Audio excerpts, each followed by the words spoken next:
what is the end game? Like, I just hit 1 million. Everyone thinks when you hit 1 million on a platform, like, you're done. You're not done. Now I'm looking at what, 1 point what, and am I going to drop below 1? Like, it never ends. And you have to just remind yourself that it's not a follower and it's not a number count. It's a literal human being who took the time to consume your content and take a double click. Being that my mentor, my psychologist would tell me is just sit with it. Just be present, experience, no judgment. I want the answer. I'm tired of sitting with the emotions, you know, and like the normal side of you kicks in and you're like, I'm a solver, I'm a doer. I just want to know what's wrong and fix it. And I know that I can't do that. So I'm just kind of in a place of frustration. Sun is coming up, are you ready to go? We can take a ride, we can take it slow, yo. I want to talk about comparison because I struggle with this a lot just in my day-to-day, especially on social media. And actually this week, I treated myself to a week off of social media and it has been so blissful, although like I'm going through the withdrawals a little bit right now. But it's like, how do you, and I know because when I hear you say that you're not using filters, what that triggers within me is like, oh, she is making her life and the things that she's doing as attainable as possible through the lens of social media, right? Because you're not filtering anything. Granted, you have so many things that you've worked hard to do, but like, how do you combat comparison when you're looking at other people who might have the filters on or have achieved things that you want to achieve and haven't done yet? Like, what's your journey with that?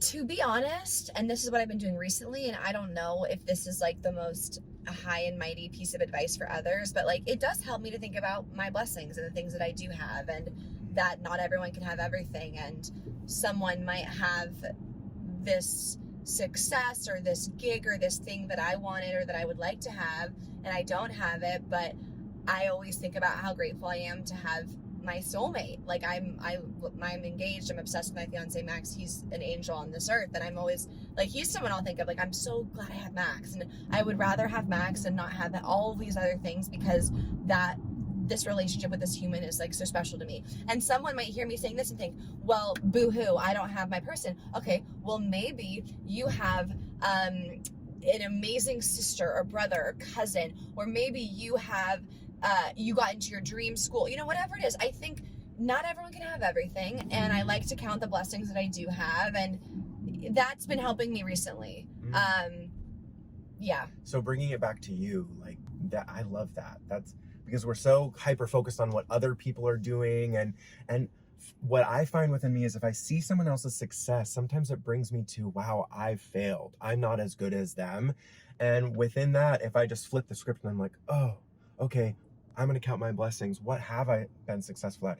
How are maybe other people viewing me? That, it's like, I think that I have like the smallest following in the world, but people would kill for 27,000 followers on Instagram. And it's just like, that's that. It's so true. And, that's all part of the process. Is like, I remember when I hit my 30K. I remember hitting 30K on Instagram, and like with my mom, and, we were so excited. And like, I think with numbers and whatnot, like, and I like to remind this to other influencers and creators, is like, to quote Mean Girls, the limit does not exist. Like, what is the end game? Like, I just hit 1 million. Everyone thinks when you hit 1 million on a platform, like, you're done. You're not done. Now I'm looking at what, 1 point what, and am I going to drop below 1? Like, it never ends. And you have to just remind yourself that it's not a follower and it's not a number count. It's a literal human being who took the time to consume your content and take a double click. And like that is impactful, and that's powerful. And like, even if I post a YouTube video and like it doesn't do well, or I'm like, or something has 500 likes, I'm like, imagine a room full of 500 people. That's the number, right? So in the influencer world especially, I try to always like bring it back down to these are people, and no number of it needs to be worthy of celebrating, Yeah, that is so beautiful, and really a practice that I do my best to bring in every single day as well. It's really, and also that like the people who are meant to see it will see it, and the people who are meant to engage with it will engage with it, and that's something that helps me sleep at night. I'm interested to talk a little bit about what happened this morning, because when you showed up to record your show, like, I just felt like there was something off, and you're really on the struggle bus. And I witnessed, and I don't mean to call you out or anything, but during our show, like, the anxiety leg bopping was like going cray Oh my cray. God, I was trying to stop it. No, and it's totally fine, but I just want to see how can I support you? Like, how's your heart today? I don't know. I am struggling to understand where my mental health is at. I'm like, is it hormonal? Like, I'm going through some changes with the birth control I'm taking and regulating my hormones. So I'm like, is it that? And then I'm like, or am I gaslighting myself? And it has nothing to do with that. And these are valid emotions. And I'm like, am I being ungrateful? I need to just become chipper and find the optimism.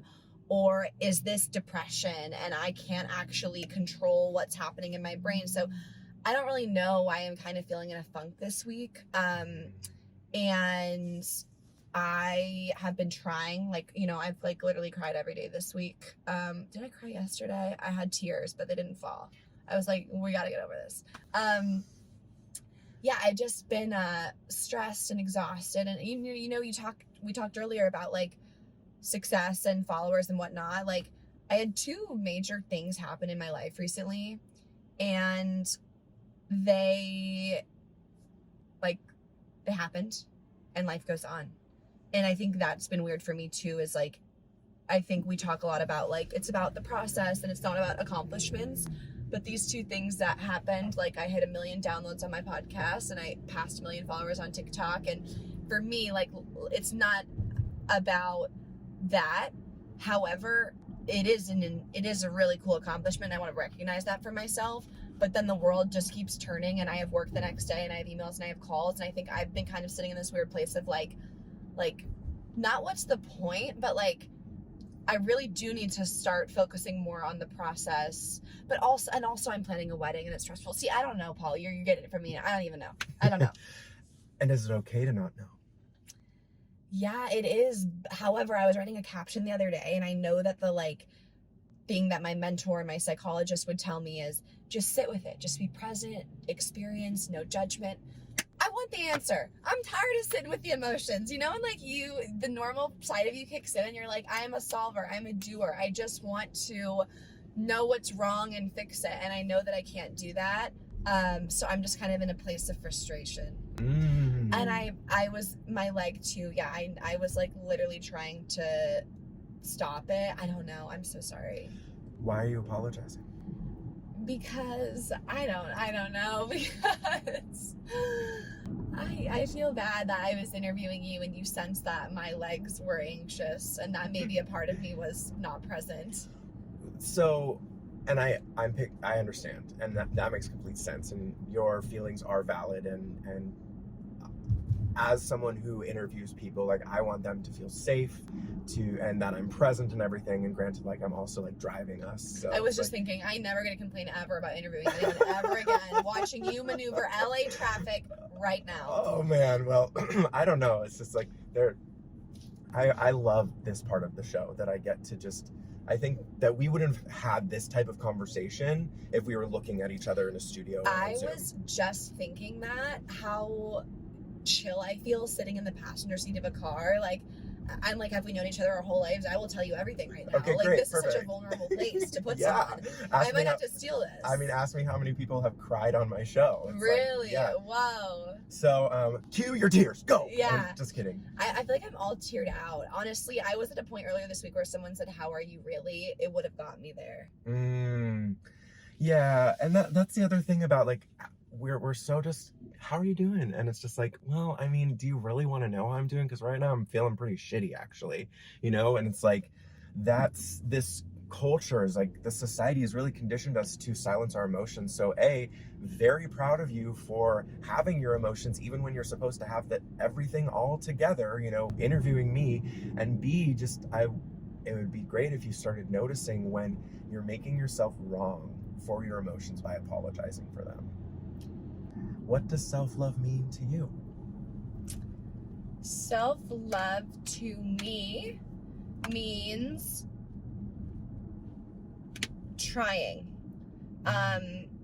I think people will perceive self-love as always loving yourself and being so happy with who you are.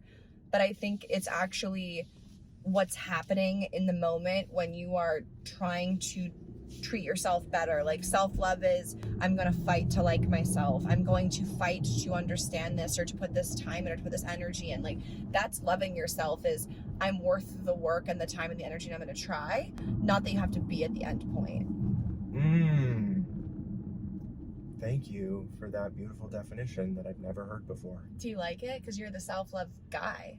I love that everyone's definition on the show of self-love is different. Like that to me fills me with so much joy, because it's a consistent reminder to anyone who's listening, to myself, that my definition of self-love, your definition of self-love does not, and I don't want to say should because that's shame inflicting, but does not have to be like your definition, sweet self-lover, who's listening to this.